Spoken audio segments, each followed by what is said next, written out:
దేశంలో బీజేపీ ప్రభుత్వం, రాష్ట్రంలో కూటమి ప్రభుత్వం ప్రజలకు ఇచ్చిన వాగ్దానాలను అమలు పరచడంలో పూర్తిగా విఫలమయ్యారని తిరుపతి జిల్లా డీసీసీ అధ్యక్షులు బాలగురవం బాబు ఆరోపించారు. తిరుపతి జిల్లా సూళ్లూరుపేట పట్టణంలోని ఆర్ఎన్బి వసతి గృహంలో కాంగ్రెస్ పార్టీ నాయకులు సోమవారం విలేకరుల సమావేశం నిర్వహించారు. నియోజకవర్గ ఇన్ఛార్జ్ మావుడూరు వెంకటాచలపతి ఆధ్వర్యంలో ముఖ్య అతిథిగా జిల్లా డీసీసీ అధ్యక్షులు బాలగురవం బాబు పాల్గొన్నారు. ఈ సందర్భంగా నాయకులు మాట్లాడుతూ కూటమి ప్రభుత్వం సూపర్ 6 పథకాలతో ప్రజలను మభ్యపెట్టి నేడు అమలు చేయడంలో పూర్తిగా విఫలమయ్యారని, ప్రజలకు పథకాలు అందేంత వరకు పోరాటాలు చేస్తుండేది దేశంలో, రాష్ట్రంలో కాంగ్రెస్ పార్టీ మాత్రమేనని ఆయన స్పష్టం చేశారు.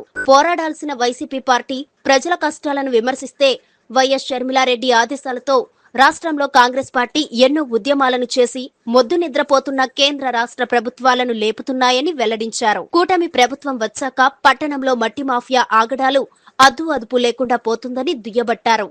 అనంతరం వైసీపీ, టీడీపీ నుంచి పలువురును కాంగ్రెస్ పార్టీ కండువాలు కప్పి ఆహ్వానించారు. కార్యక్రమంలో జిల్లా general secretary Kalindar, vice president Devadanam, OBC chairman Pottingi Bhaskar Yadav, కార్యదర్శి Katti Venkatesh, vice president Devadanam, town president Sunil Reddy, Tada president Siva, Murali తదితరులు పాల్గొన్నారు. రాహుల్ గాంధీ గారి నాయకత్వం, సోనియా గాంధీ గారి నాయకత్వం, షర్మిలమ్మ గారి నాయకత్వం, కాంగ్రెస్ జై జై కాంగ్రెస్, జై కాంగ్రెస్, జై జై కాంగ్రెస్.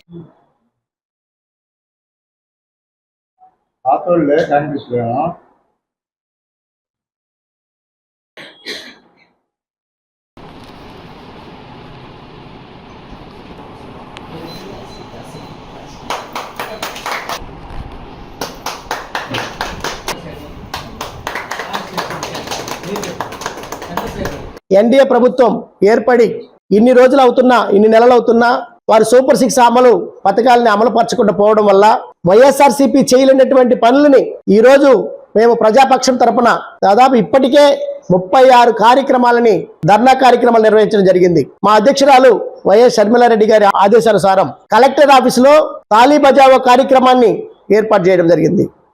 ఎందుకంటే నిద్రపోతున్నటువంటి ప్రభుత్వాన్ని తట్టి లేపాలన్నటువంటి ఒక దృఢ లక్ష్యంతో ప్లేట్లను చేతిలో పెట్టుకొని, స్పూన్లను చేతిలో పెట్టుకొని డమని కొడుతూ కలెక్టర్ ఆఫీసులో దద్దరిల్లేలా మేము కార్యక్రమాలు చేయడం జరిగింది. అదేవిధంగా అంబేద్కర్ గారిని అవమానపరిచినప్పుడు పార్లమెంట్లో ఆ అవమానానికి మేము దాన్ని ధీటుగా ఎదుర్కొని దేశవ్యాప్తంగా కూడా జై బాబూజీ, జై భీమ్, జై సంవిధాన్ అనేటువంటి కార్యక్రమాలను ఏర్పాటు చేసి అనేక పోరాటాలు చేసి ధర్నాలు నిర్వహించడం జరిగింది.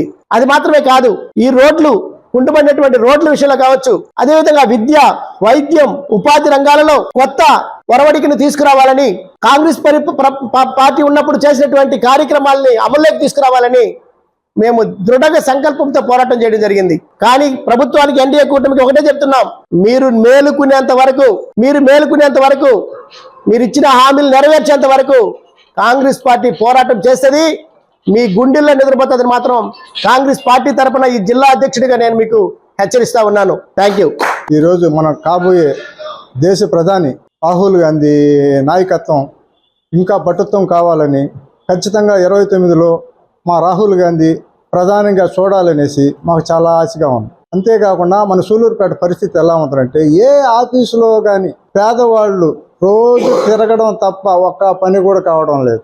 ఎప్పుడు లేదు ఈ మరి ప్రభుత్వం.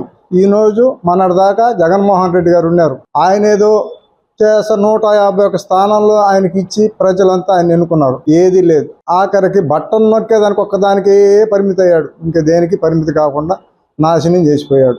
మరి ఈరోజు చంద్రబాబు నాయుడు గారు వచ్చారు, ఈయనేదో చేస్తాను సూపర్ 6, ఆ 6 ఈ 6 అన్నాడు.